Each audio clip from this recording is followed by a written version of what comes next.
And we're live. It is April 22nd, 2020, 5 p.m. Eastern Time. Boris Johnson is laying low. I haven't actually looked up the news about Boris Johnson today, so I got no Boris Johnson update. We don't have fun anymore, but in lieu of fun, and it's Wednesday, so Kate's, teaching right up until showtime. She'll join us as soon as she's done with her class. Hi. See, she had more fun with her class than Boris Johnson had today. In lieu of fun, we have Randy Barnett of the Georgetown Law School. Randy Barnett, a lot of you guys probably read him on the Volokh conspiracy. He's a famous libertarian legal scholar, and I think he may be a neighbor of mine, but I'm not sure about that. But we are here to talk to him about whether it's possible really to be a libertarian in a pandemic. Somebody said I forget who said recently, there's no such thing as a libertarian in a pandemic. And we're going to explore with Randy whether that's true, because it's Pugilism week. So we're going to try to land a few blows on him. He hits back hard. So Randy, welcome to In Lieu of Fun.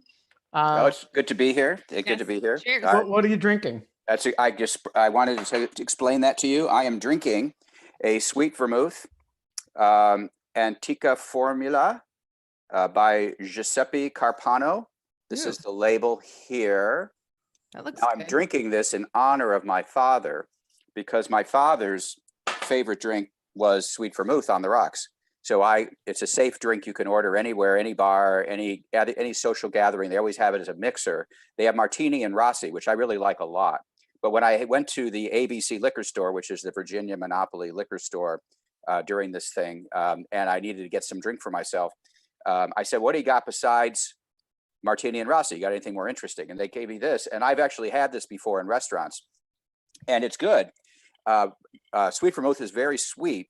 And Martini and Rossi tastes a lot like, Manischewitz or Mogen David kind of. It's in its sweetness. This has an edge to it. This has like a bite at the end. And I'm not sure I like it better, but it's expensive, and I'm going to drink this all down before I switch to the cheap Martini. I gotta say, you lost me at the word Manischewitz. Wait, do you? Why? Come on, that's the best part. That's the best part of Passover. What are you talking about? I mean, Manischewitz is just a horrible thing, and wow, this is really going down well today. I'm a fan. All right. Of this. Then you're not allowed to, you cannot turn In Lieu of Fun entirely into a show that is basically like you're running commentary on all things Goyish and Jewish. That's not a commentary on, Manischewitz is Manischewitz. He brought it up. Kate, what's the story with your scarf? It's pretty excellent. It was a present today. It came in the mail completely as a surprise from a friend. That Excellent. Two friends got together and gave me this scarf because I had a bad day last week, and they sent me this to cheer me up. It was beautiful. It's from Ireland. It's cashmere. It's gorgeous. Did it work? It is. Yes. Are you cheered up? And I needed it because I just gotten back from the emergency room. Yeah. So Kate, it's Pugilism week, so we got to talk injuries. Kate, you had a run-in with a knife? Well, I had a run-in with a knife. Oh, well, yes. I guess the sadder way of saying it is that I had a run-in with a dog treat bag that I lost to but I couldn't get this dog treat bag open at 11:30 last night. And I just grabbed a steak knife that was on the thing. And I just went like this and worked a little too well. Don't go like this. Yeah. Yeah, I know. I wasn't thinking. I was just kind of, trying to do some last minute things before going to bed. And then, we bandaged it up and we're like, oh, it'll be fine. Maybe we need to go to the ER tomorrow. And then we woke up this morning. You're like, yeah, that's definitely has to happen. So 4 stitches later, it's fine. Yeah, during the pandemic, nobody may be allowed to use sharp implements. I think this is a reasonable regulation of liberty. I mean, in addition to being shut at home, you also ought to have a personal ban on any sharp objects, because if anything were to go wrong with that sharp object, you then have to go to the emergency room and put a stress on the healthcare system, which is going to detract from our effort. I think he's joking, to fight. Ben. Is he joking? Randy is being sarcastic, but it sounds entirely reasonable to me. So let's get into that. I mean, yeah. Like, so, come at me, bro. I want to know, like, you know, Tom Lehrer had that great line about the Vietnam War era. You begin to feel like a Christian Scientist with appendicitis. And I wonder, is a libertarian in a pandemic environment going through a crisis of faith in any sense? Or do you think there are freedom-loving, market-oriented ways of addressing a pandemic crisis? Yeah, you'll be relieved to know that unlike everyone else, all my priors are being confirmed by this. No one else's priors are being confirmed. Everybody's changing their mind. mind. Thought you meant the show for a second, but you mean the pandemic. Yeah, the pandemic. Yeah, like, all my no, I get it. All my priors are being confirmed by the pandemic, just like everybody else's priors are. Yeah, so I don't feel like my priors are being confirmed, but then again, I don't really know what they were anyway. But I'm really interested in, like, what would libertarian policy, if you were the governor of Virginia or the president of the United States, what are the authorities that you would and wouldn't activate? What are the things that look like the current response, and what are the things that don't? Well, I mean, just to begin with, because I am not a healthcare specialist, and therefore I don't necessarily have answers to any of these questions. But in terms of whether there's ever a libertarian pandemic, one of the first things that became necessary to do during this pandemic was start cutting all the bureaucratic red tape that surrounded, for example, the development of testing, or the development of vaccines, or the development of or the building of respirators. I mean, the reason why none of this stuff could happen right away is because the CDC and the FDA had all of these pre-existing procedures in place that slow everything down to a crawl, and nothing could happen until those procedures got overridden. And I thought it was funny when the president was being accused on Twitter for failing to use his authoritarian powers to override. When anybody would say, "Hey, look, it's the CDC and the FDA's procedures that are stopping all this stuff from happening," and then the comeback was, "Yeah, but the president should override all that, and it should make and should cut all that stuff." And some of that actually did get overridden. So anyway, my point is that I hardly think there's any regulation within the healthcare provider business that isn't going to have to be rethought in light of this pandemic. So I want to push back on that, because I live with a libertarian and I'm not talking about my dog. And so we have these fights a lot. And going into the pandemic, all he kept saying was like, "You know why we don't have tests? Onerous government regulation." And I was like, yes, okay, that's your answer to everything. But then some interesting things started to happen, right? Was that like there became, because maybe libertarians are almost too right about things sometimes, there became a glut of fake tests that were available on all of these sites, and there was price gouging, and there were all of these kind of economic harms that were like, obviously, I mean, maybe your argument would be that it wasn't a perfect market. It was like the existence of the government regulation in the first place hamstrung the ability for the market to correct. But that doesn't answer the fact that you need some type of verification of the quality of the tests, right? I mean, the so-called paradox is easily resolved. I should have gone to that first, but I couldn't resist the other. And that is that libertarians are not against the reasonable regulation of liberty. There's nothing about being a libertarian that means you have to be against that. And there's nothing about my constitutional view of the original meaning of the Constitution that makes me be against that. There is a police power under the Constitution. There is a theory of the police power, which was the original theory of the police power, that had to do with protecting the background natural rights of each and every person. Some of which is done after the fact by means of punishing criminals. Some of it's done in advance by regulating liberty so as to prevent rights violations from happening afterwards. in ways that you don't want to have happen. So the idea you can have preventative regulations is simply not inconsistent with libertarianism. There are, of course, libertarians are a bit more skeptical about some regimes of regulations as opposed to other regimes of regulations. So it's not that regulations are off the board. It's how you're going to regulate and who's going to regulate. How would Pigovian taxes, for example, like answer this right now? Like, I just don't see how, like, in the moment of the crisis, and like the fact that it's a crisis, some of these longer term kind of solutions that like typically libertarians favor don't seem to be as effective. Well, look, that's part of this is a problem of emergencies and crises. Let's just go back. I mean, I have a book called The Structure of Liberty, Justice, and the Rule of Law. And that's in which I lay out my theory of rights and my theory of the rule of law. And I argue that these particular sets of rights are necessary to solve three major categories of social problems that would have to be solved somehow: problems of interest, problems of knowledge, problems of interest, and problems of power. I don't want to go through the whole spiel now, but these are all rights necessary to solve those problems. The rights that are necessary to solve those problems assume a certain state of the world. This is the reason why they're called natural rights. Natural rights assume a certain state of the world that is natural, and you generalize from the particulars of all our lives, and you reach some general conclusions. And one of those conclusions is this is a general category of rights you need, and the rule of law you need as well. All right, but what happens when the general conditions on which those rights are based are somehow thrown out the window for some reason?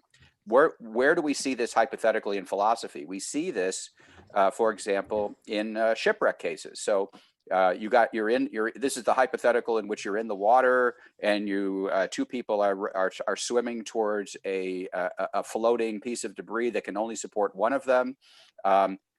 Who gets that piece of debris in an emergency situation like that? Or you have the stranded hiker in the middle of a snowstorm. Can they break into a home given the emergency situation? Is that straight up like that's like rescue doctrine in torts, and that's on the one hand, and then that's also like, actually, frankly, like it's a bunch of, like, I teach property, so that's like those are property questions, yes, which of course you want them to be property questions because you're a libertarian, right? But there's right. But the idea here is that it isn't when the rule book, when the state of the world on which your rights theory is based is somehow upended, and those conditions no longer apply, then the rules that are necessary to solve those conditions may also no longer apply. You may be in a new situation that necessitates different types of conduct. Like, for example, who gets to ride on the piece of debris that's floating in the water may not depend on who previously owned it.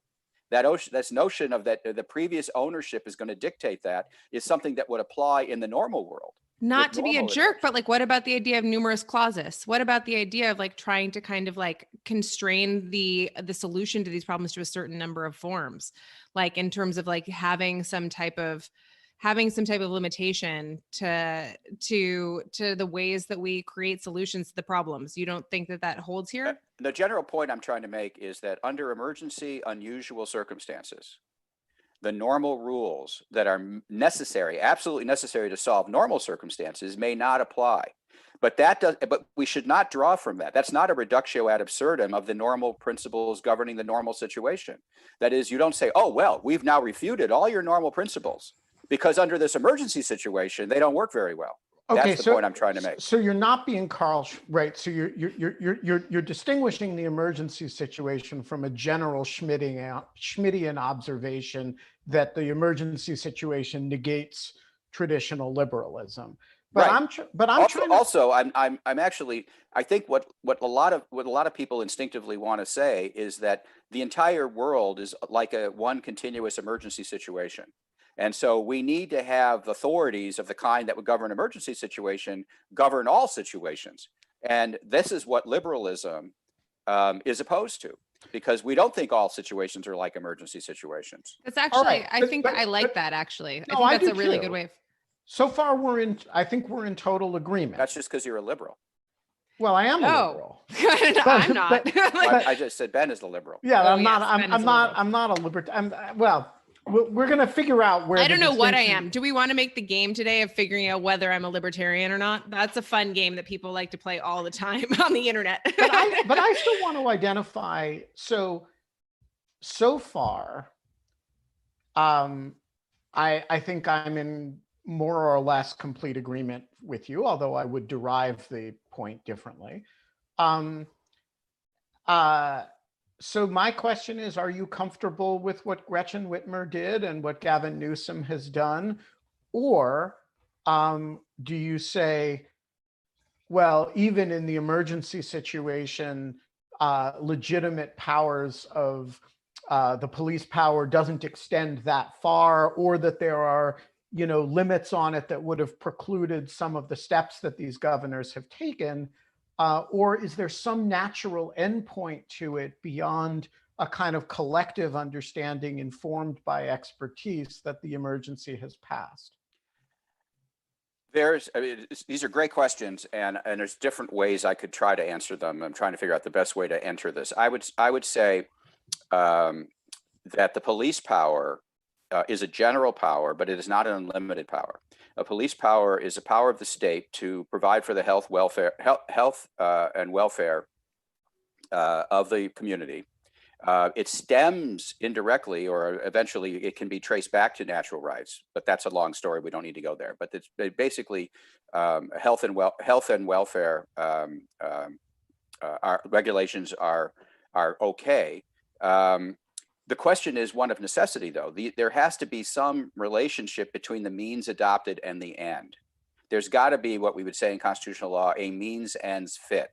Now, there's two questions that is, what are the means, what are the ends, how much of a fit there has to be, and who gets to decide whether there is a means ends fit or not. But those are two separable questions. And so, first of all, I assert there needs to be a means ends fit. So any given policy by any given person who has been delegated authority by their legislature to handle emergencies, and of course there's a separation of powers question also with respect to these governors, just like there is with the president, have they actually been given the authority by their legislature to engage in these emergencies situations? I think some governors' scope of authority are different than other governors, and I don't know what all the different state constitutions, but state constitutions are relevant here. Let's put separation of powers to one side.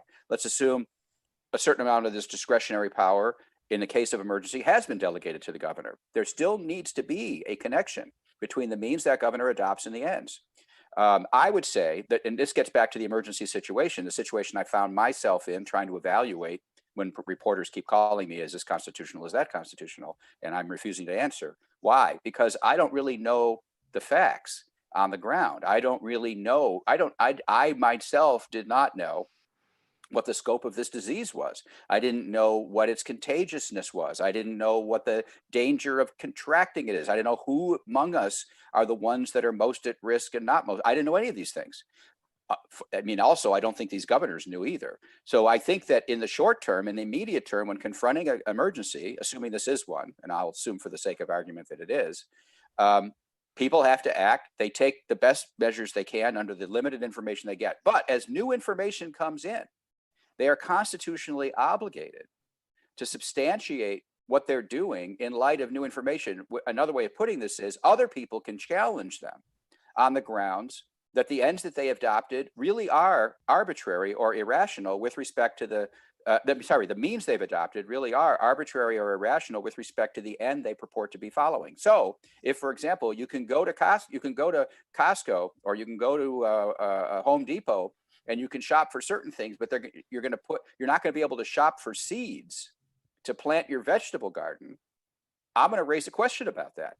I'm going to say, well, what's up with that? I mean, first of all, the burden is on the government, the governor, to give us an explanation. I think that burden can be satisfied in most cases, and that's fine.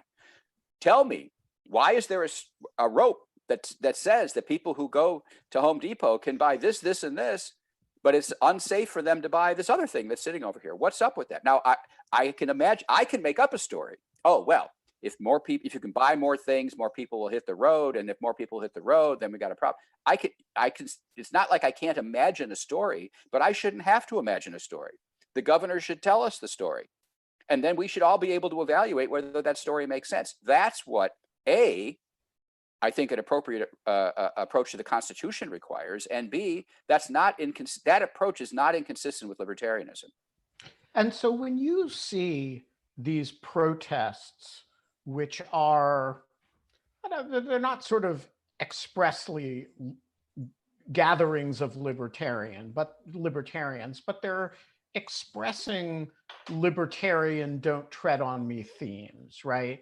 Do you react to them with sympathy within the framework that you just described, that these are people who were challenging governors to integrate new information and see whether the measures continue to be justified? Or do you react to them kind of the way I react to them?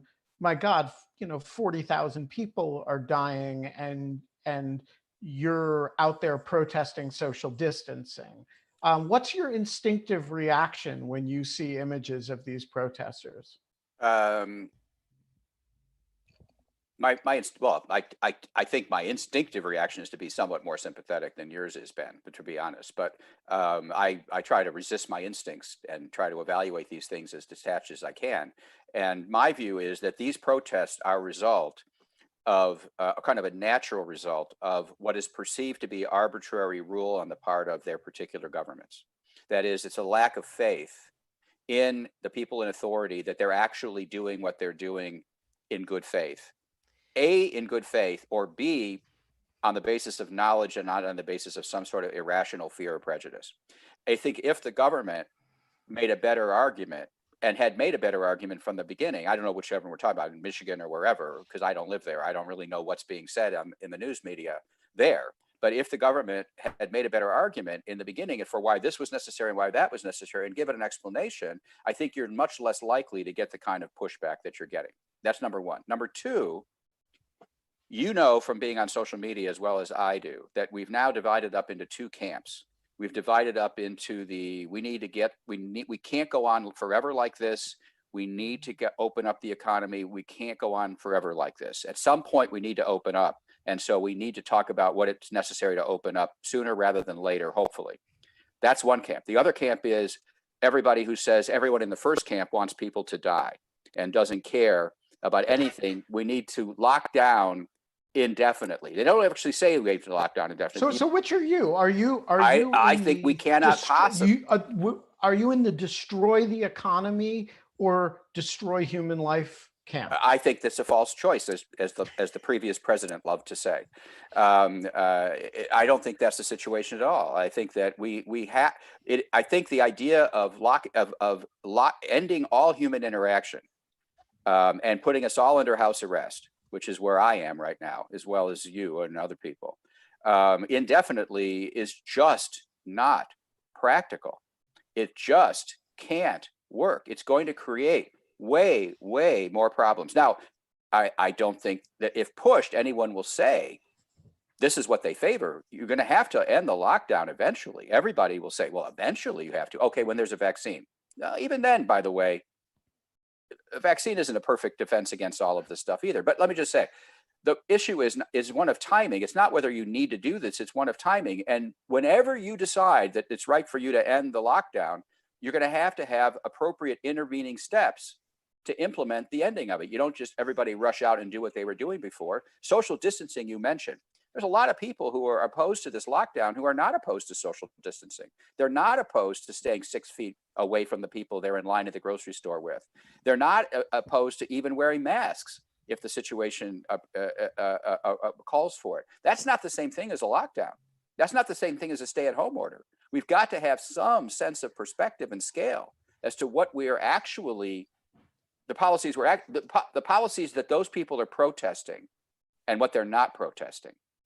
I think it's the lockdown, stay at home, drive the economy into the ground position that they're protesting. And I think if it's anything less than that, and that anything less than that had been explained to them in good faith, they would be more sympathetic. But I do think they're witnessing what they perceive to be, and I think possibly justifiably so, arbitrary rulings. People do not, your students do not respond well to what they perceive to be arbitrary rulings.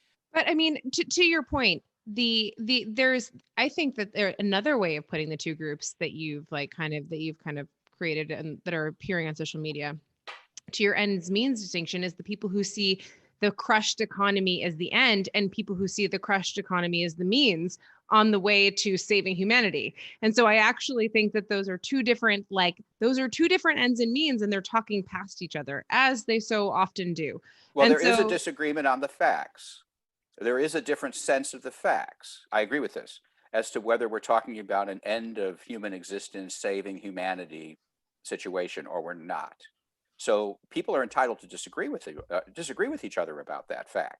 Not on social media, they're not. They're not entitled to disagree with you. On social media, you're going to get mobbed if you express one of those opinions over the other. But we're entitled to disagree about whether this is a genuine threat to humanity. If it was, going back to where we started with emergency situations where you throw the rules out, the rule book out, because now we're in a different situation. If it was an existential crisis that involving the future fate of humanity, then all the rules that work perfectly well enough before that situation happened, though, it might have to be rethought.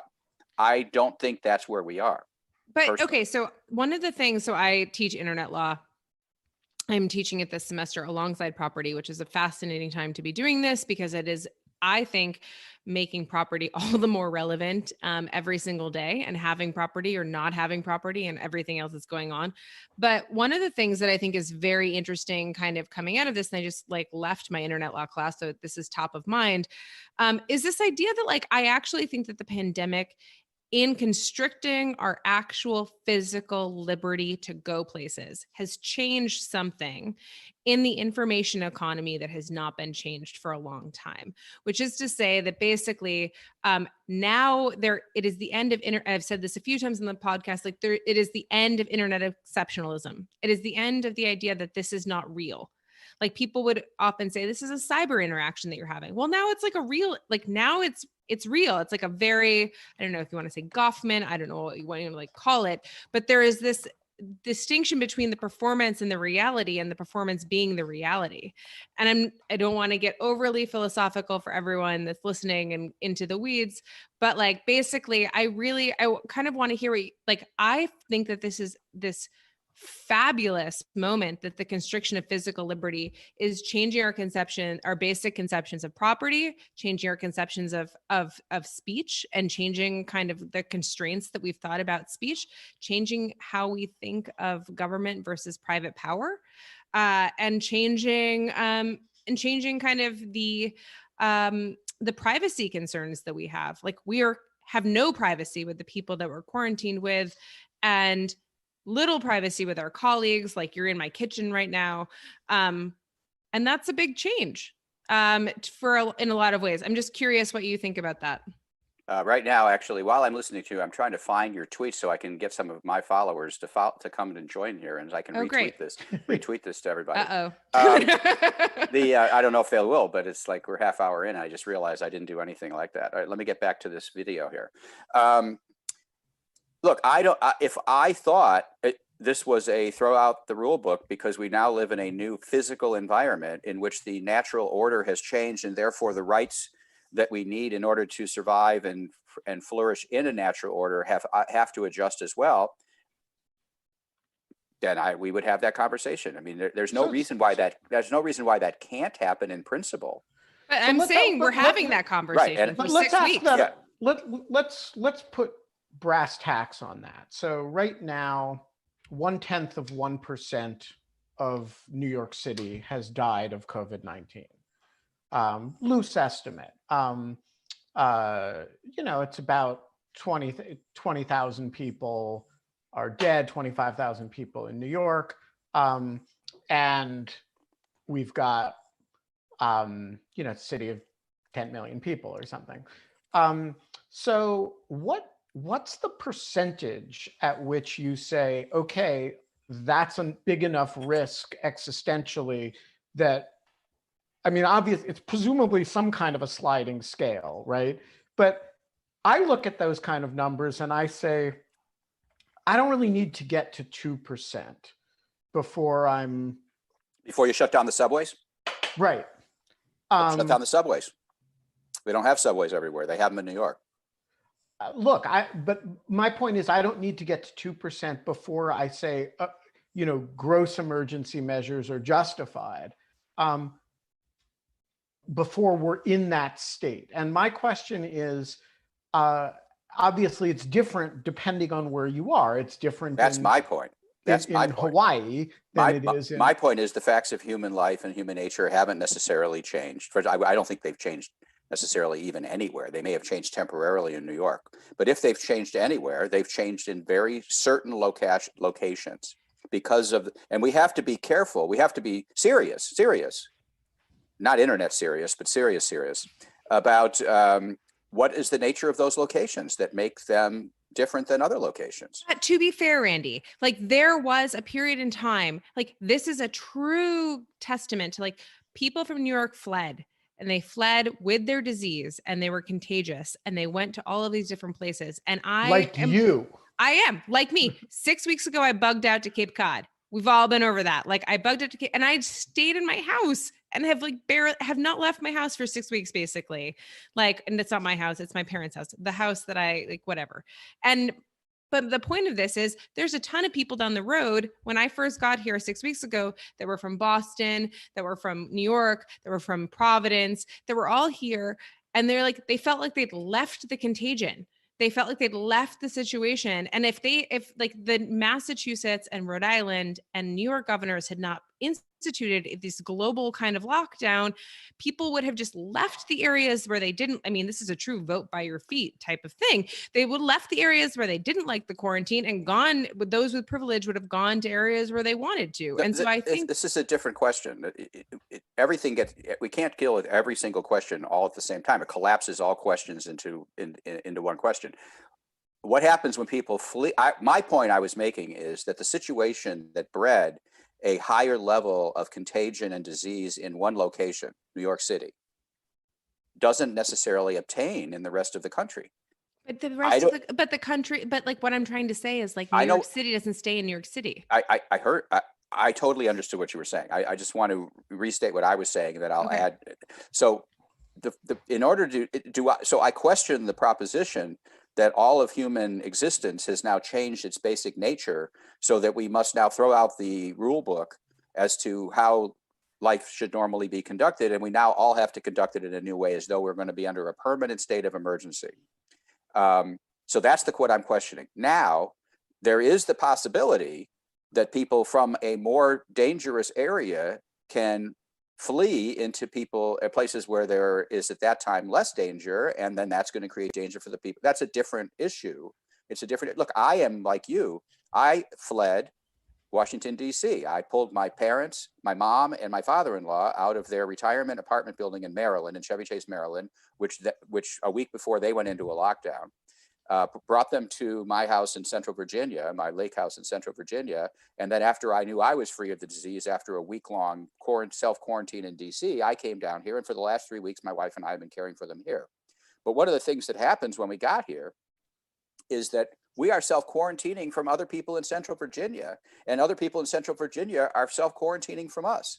So we just came back from our walk, and on our walk, everybody is very careful in this community to stay on their side of the road and not get within a certain number of feet of each other in this. So we can manage this. It's much here's the point. I think gets back to my original point. It's much easier for us to manage this quarantine and manage this health situation here, where we have more space, than it would be in my row house in DC. My point is like in a regulation feeding social norms situation, I do think that like the one size fits all solution for the country helped people get there and realize that there was this serious thing in which people now have adopted it and voluntarily taken it up. So if we were to lift the regulation, there would be some type of self-regulation. No? Sorry. I mean, maybe you don't agree with that. I may not. I don't know if I disagree. I don't know if I agree or disagree with it, frankly. I'd have to think about that. I respect all the stuff that originally happened didn't happen as a result of a top-down edict. All the stuff that originally happened as a result of people individually, like myself and my wife, and like you, listening to what we were listening to and taking the best steps we could on the basis of what our options were, given what we're listening to. Nobody ordered me to move my parents out of Chevy Chase to Central Virginia, and nobody, but luckily nobody prevented me from doing it either. That's But also kind of good. I think this is all anecdotal. Like, I think this is just us, and we were kind of elites, and we have this no access. Like, we have a pretty good head on our shoulders, and we have some resources, and we can make these types of decisions. I think a lot of people didn't take it seriously. Anyway, we have a really good question from Christopher. Sure. Christopher, you got to unmute yourself. Yeah, hi, can you hear me? Yeah. Yes. Yep. Hi, I'm calling in from Germany. So let's follow up on the regional question that you just approached. I would like to know if you have one region that you're looking at in the question of shutting up or shutting down or opening up the stores, for example, and you have two health officials differing on the point of view how to do it. How do you weigh the arguments as an official? I would like to know that. Well, there's an epistemic problem that we alluded to earlier, and some of the other questionings that I see in the Q&A are alluding to. What do you do in the face of bad information or no information, and how do you know? So I think at that point we step back. I did not have all the answers then. I don't have all the answers now. These decisions are made by some people. I think based on the best advice that they're getting at the time. I do think that the one size fits all, top down, one rule for 360 million people approach is as likely to lead to bad outcomes as good outcomes, as disastrous outcomes as better outcomes. I still prefer the 50-state solution approach that takes more into effect the different circumstances of different localities, because that was the only point I was trying to make earlier. Not all circumstances are the same. I mean, somebody said yesterday on Twitter that, you know, if Montana was suffering, I was thinking about this when Ben was asking me his hypothetical. If Montana was suffering from a 50% fatality rate, would New York City shut down? It's an interesting question. We actually had on a guest from rural Western Montana earlier. It's amazing. And, you know, his point was, you know, being under a social distancing order out here is no different from not being under a social distancing order. You know, I don't see my neighbors on a day-to-day basis was basically his point of view. And so I think there's something to that. But there's an instinct online and amongst the elites, some elites, that, well, wait a second, we can't have differential solutions for differential circumstances. We have to make everybody pay the same price. Everybody follow the same rules, because otherwise, A, it's not fair, or B, you can get into indirect consequences of the kind that Kate was talking about, which, well, if everybody doesn't do this, then there's going to be this problem down the road. I don't think in terms of where a libertarian necessarily has to be in a pandemic, I think a libertarian can afford to be realistic about the differential circumstances that different people are facing under different social circumstances. And they're not obligated to have a one size fits all solution for 360 million people that live in really, really different situations. And one last thing I thought say about the elitism point that Kate made earlier, you know, the people that we came to join in Central Virginia and social distance ourselves from, they're not the elites necessarily. Some of them might be, but most of them are not. So, you know, we're hanging out, we're living with the non-elites. And, you know, and it's the elites are back in DC and New York. Yeah, there's a mix here. I would say that there's like all of the locals are completely overwhelmed by the onslaught of people, and also an understanding that the season, like they're a very practical understanding of like the fact that their season is dead.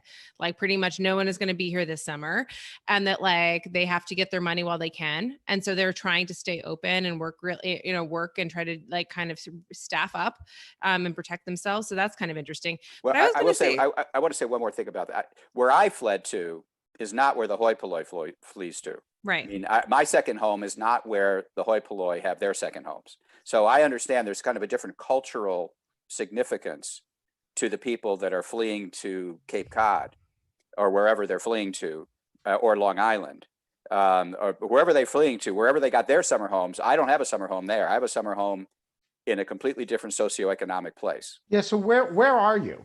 I'm between Fredericksburg and Culpeper at a place called Lake of the Woods, which is a private man-made lake of about 550 acres. It's a beautiful place.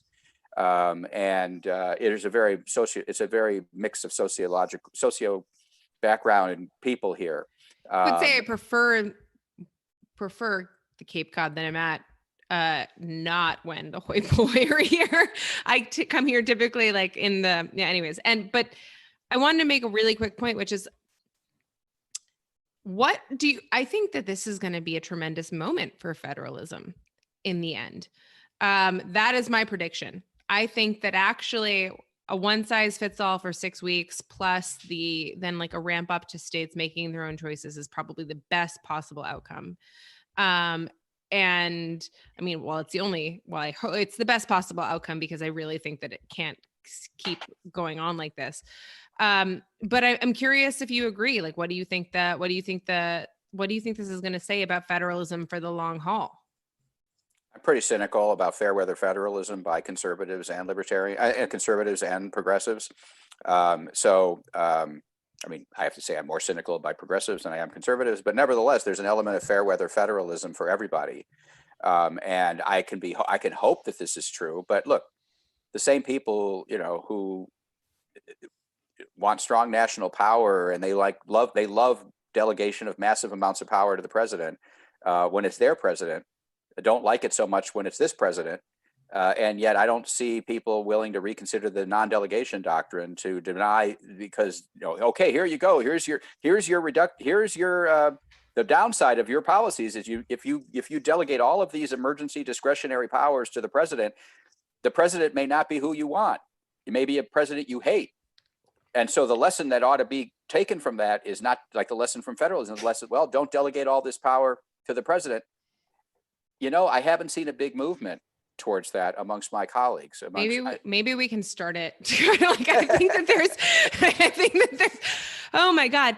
I actually and I don't know, as I said before, I honestly don't know what I am, but one of the things I am not a Trumpite by any means, but one of the things that's been most startling for me for all of this, and this is a departure from the COVID conversation, is that as a huge advocate of immigrant rights and immigrants being allowed to come into the country, that actually there's not a ton of reasonable difference between the policies that Trump has put forth, and I know I'm going to get tons of hate for this, and those of Obama or others. And if you actually talk to anyone who's in the ground working on immigrant rights, they will tell you that there has been a lot of hoopla and politicization of various immigration moments. But people generally, that there is a lot of hypocrisy within progressive communities that are pro-local and then also pro-local and also pro-immigration, and not tying together that people are coming from other places that need your, could use your dollars and could use your support rather than having them come here. Anyways, that was just kind of something that has struck me as one of the biggest one of the biggest moments of that I'm sympathetic to libertarian causes about. So Kevin R., the floor is yours. Yes, sir. I haven't been experiencing this the lockdown stuff as being that dramatic of a change, and part of it I think is what you guys had already come to, that it's very situation dependent how much somebody is affected. So I mean, I'm in Chicago. We've been, under state lockdown orders since basically the same date as everyone in mid-March, and we're probably looking at June before things end. Schools are down for the year, which is mid-June. But in terms of my life, I'm deep in the city. I don't have a car. I walk everywhere. I can walk that mile and a half to work to the office if I need to. I haven't, but the restaurants are still open. Yeah, I can't sit there and drink soda for a couple hours, but I can get all the same food I'm getting. The grocery stores are open, things like that. The biggest nuisance that I'm experiencing is that, yeah, my daughter isn't at her special needs school anymore. I'm having to provide that support. But And where are you? I'm in Chicago. Where in Chicago? Gold Coast, just outside the Loop there. So I'm from Chicago. yeah. And so, yeah, I mean, it's. So is your point here that it's not that big a deal and we should just suck it up? Or is your point something else? Well, I think that it was getting towards this situational things that you had been noting as well, that it's that some people are much more affected by it than others, and it's socioeconomic, but it's also geographic, and it isn't a clean-cut line. Like, you know, I'm deep in an urban area. You would think that's probably more affected, or you might think that, you know, based on the New York example, there's good justification for more restrictions, but it's not hitting us too badly. On the other hand, my parents, who are in Sioux Falls, South Dakota, they're dealing with a big outbreak there because of things that didn't shut down. And so it needs to be, it seems to me at least, that there's still justification for a lot of constraints, but that they do need to be tailored. And we're probably getting to the point where with more data on where the disease is, what the status of the spread is, that yeah, there's probably room to start shifting these rules a bit, easing things a little in some places, but there may be places where it needs to be more strict as well. So it's a very thoughtful point, and I can't decide instinctively whether it supports Randy's view or is in tension with it. Randy, why don't you give your thoughts on it? Yeah, I think that's what I've been arguing for, is more. We don't face a worldwide existential humanity issue here, even though some people talk like we do. We're facing a virus that spreads. It has some effects. It has more effects on some parts of the population, including my part of the population, which is, you know, I'm 68 years old. My mom's 91. My father-in-law with us is 97. So it affects us. We are going to self-quarantine for longer than other people would, even if we didn't have to, because I think I'm in that risk group. So yeah, I just think that we're and it's just a situation where it's going to face different places differentially, and we have to be sensitive to that. And I do think that if there's one other thing about the lockdown, and I can't, and I realize this is something that is part of the standard debate on Twitter, but I've got to point this out. We were sold on the stay-at-home orders on the grounds that we have to flatten the curve, and the rationale for flattening the curve was that an exponential growth of the disease was going to overwhelm the ability of the medical system to handle the excess numbers of infections and stuff. And so you've got to flatten the curve. Well, flatten the curve didn't mean lower the incidence of the disease. It meant spreading it out so that your peak didn't exceed your capacity. That made perfect sense. The goalpost has been shifted now. When you make arguments, the arguments are not about flattening the curve and about making sure that the healthcare system is capable of doing it. It's about eliminating people getting sick. Well, you're not going to eliminate people getting sick. You're delaying people getting sick. So if eventually people are going to get sick, you've got to figure out, how are you going to mitigate that? How are you going to live under these other circumstances? And that can't be under the lockdown, which was sold on the basis of flattening the curve, which it may or may not have done. I think there's good reason to think it did actually have that effect. There's reasons to think maybe it wasn't necessary to have that effect. I don't care what the answer to that is. All I know is how it was sold and why the goalpost with respect to the lockdown has changed. Yeah, I actually totally agree with that. I think that one of the interesting conundrums or like kind of paradoxes of the lockdown is that people are not at factories making ventilators and masks and like various types of like gear that would put us in a position to be able to handle the number of people getting sick increasing. And so there's that kind of controversy, but like the idea that the flattening of the curve, I think the fundamental direction of like, we want no one to get this disease versus we want to be able, everyone's going to get this disease, and we want to be able to treat everyone humanely and with care and under like the best of circumstances. It was a pretty huge gap. Like, Yeah, frankly. but I don't think that was the position. I think the position was, well, it was the position, like on Reason, it was the position, the second thing that I said. Like right. when I would read Reason, like that was what they were saying. And like Okay, people were following Wuhan were like, that was what was going on. Right, but I always understood the argument for flattening the curve to be, number one, you want to prevent the curve from spiking too high in a fashion that, yeah, that's what I'm saying, in a Northern Italy like fashion overwhelms your ability to care. Number two, the more you spread it out, the more time you buy for treatments to develop and hopefully vaccines to develop.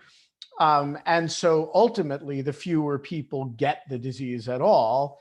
And number three, and perhaps most fancifully, but that you can actually insulate a certain percentage of the population from getting the disease at all. And I am not sure I've seen any data that disabuses me of any of those three ideas. The fact that the spike was as dramatic as it was suggests to me that absent social distancing, it would have been really catastrophic. And when I hear Kevin R.'s account of Sioux Falls, where, I look at it and say, if I'd been the mayor of Sioux Falls early on, I probably would have said with Randy, hey, there's our conditions here are pretty different from the conditions in Wuhan or New York or Seattle. And then all of a sudden, a spike catches up with you because there's this 2-week lag. And actually, you have a lot of people infected. You just don't know it until all of a sudden, a whole lot of them start showing up in emergency rooms. And so I can't decide whether what Kevin is saying is like a really good argument for regionalism, as Randy's arguing, or a really good argument that all regionalism is optical. And can I add on to that question really quick? Sorry, go ahead. If there's a population density above a certain level, and I grant you it's different in rural central Virginia, it's different in western Montana, where you can say the natural state of life involves a certain level of social distancing that actually creates a different R0, right?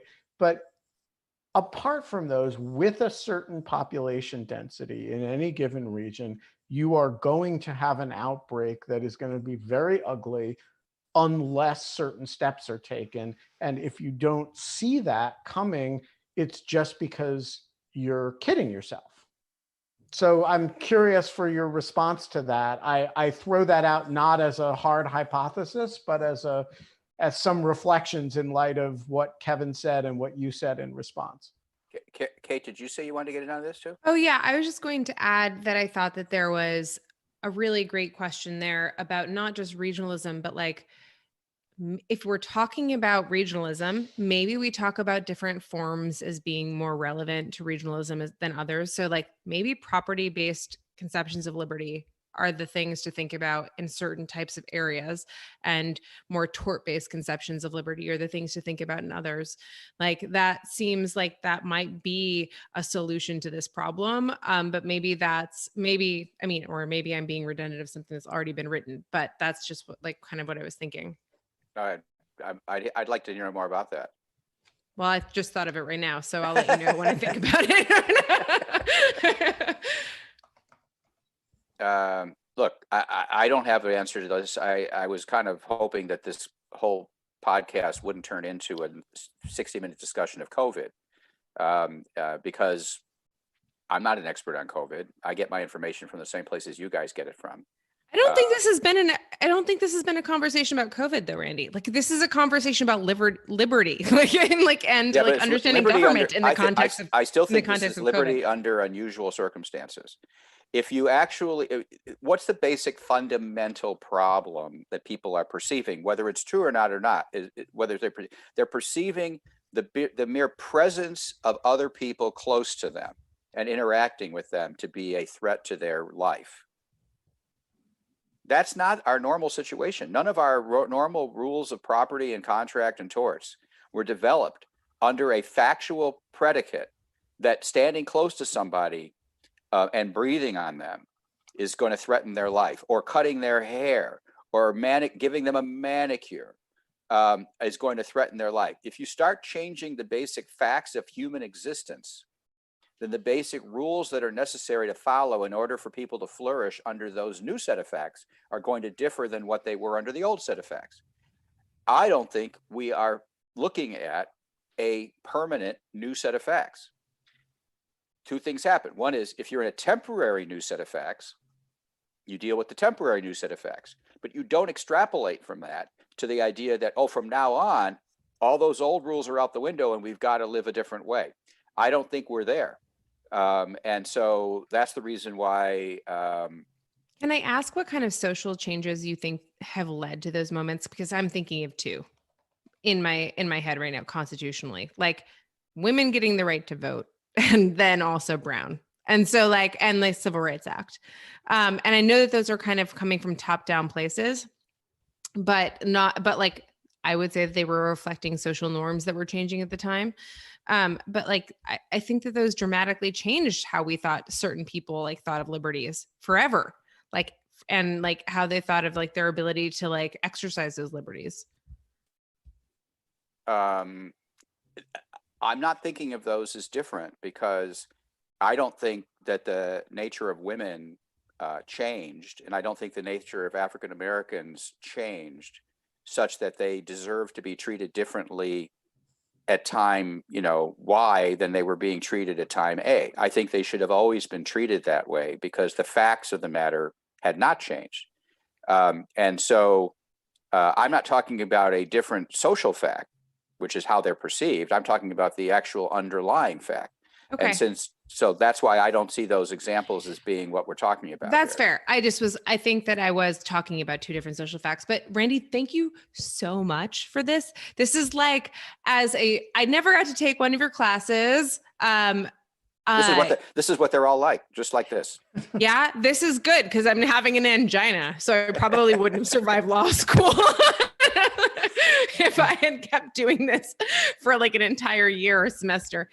But this was just really lovely to have you join us, and I'm glad that you were safe with your family and everyone is doing okay. And I'm sorry that it was an entire COVID conversation, but I still think it was incredibly rich. And I think that it's there are things that we discussed that are more forward-looking for a lot of larger legal principles going forward, hopefully. I think. That's great. Thank you, Randy. I just want to say, go Bears. It's the draft this week, and presumably there'll be an NFL They're still doing schedule. The draft? They're doing the draft by means This of... is the most exciting thing that's happened to ESPN since the Red Sox won in 2005. So go Bears. We don't have very many. We don't have very many good draft picks this year for a variety of reasons, but your one is always hopeful. And I'll be watching. Great. Excellent. Thanks for joining us. Bye. Bye. All right. Kate, what do we have tomorrow? Do we have any idea? No, this has been a week. Yeah, we have no idea what's coming tomorrow. Yeah. I hope we'll have a better day than Boris Johnson. What happened to Boris Johnson again today? I don't know. I mean, he's got COVID-19, and I'm really happy. Any day that I'm not Boris Johnson is a good day. So they're please don't do some type of what is it, Tricky Tuesday or Flipping Friday or whatever it is that turns me into Boris Johnson. Exactly. All right. Well, what's our sign off now, Kate? Our sign off was soft politics and hard liquor. But today I thought of something while I was coming home from the emergency room, but I can't remember. It was like, please don't let your children bite me. It was like, no, this, I Don't don't go know. like this with a knife. Don't go with it. Oh yes, that's what. Oh yes. Oh, I'm so glad. It was don't bring a knife to a fist fight. Pugilism Yeah. week. Pugilism week. Even in pugilism week, don't bring a knife to a fist fight. With That's a dog riff on treat. my favorite Butch Cassidy and the Sundance Kid. Bringing a knife to a gunfight. Bringing a knife to a gunfight. Don't bring a knife to a gunfight. Oh God, it's so funny. It's so good. Look, all right. Go watch that movie now. If you've never seen it, Jesus Christ. It's the kind of thing that in the old days we would have said was fun, but we don't have fun anymore. But remember, if you can't have fun, you can join us tomorrow for the 5th day of Pugilism Week. We'll have a good fight for you. We're going to have a good solid liberal on, I think. Yeah, we need to have like a left-wing radical. I think I've got it. I can't commit them, but I think I've got it. And I can, retreat to my historic conservative. Do you know some liberals, Ben? Oh, okay. Maybe a few. I've always been like the right flank in liberal institutions, right? I was like the dinosaur on the Washington Post editorial page, and then I was, like eccentric at Brookings, so I'm kind of like in liberal circles. I'm like the crazy ball of like politics, which is just kind of like I make my decisions exactly as they come. There were moments today when Randy was talking that I was like, I say that's why I think about things. Is that why people think that I'm a libertarian? Like there was like these moments, but like I don't know, just truly independent is the thing. So anyways, this was a great show. Good fun. Thanks to Randy for joining us, and we will see you tomorrow. Don't bring a knife to a fist fight, Ben. Don't bring a knife to a gunfight either. Yeah. Bye. Ciao.